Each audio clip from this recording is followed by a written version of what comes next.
I always thought when you looked at the Soviet Union, this is during the latter part of the Cold War, when I was coming of age, that we greatly overestimated the threat and that the Soviet Union was not 10 feet tall.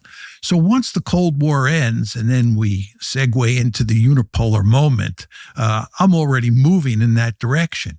And then during the 1990s, the Soviet Union, which has become Russia, is a total basket case. I mean, it's the only threat that it represents is to itself. Yes. It doesn't represent a threat to the West.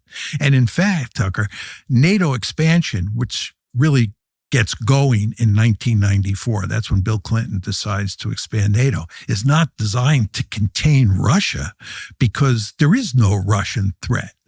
So then Putin comes to power, and what happens from about 2000 up until the present is that the West, and here we're talking about the United States as well, of course, becomes increasingly Russophobic and hostile to Putin. And I think it's in large part because Putin stands up to us. I think that we get used to the idea, certainly in the 1990s, that we call the shots. It's the unipolar moment. And when we tell countries to jump, their only question is how high. And we get away with that to some extent with Putin to begin with. But then he begins to play hardball with us.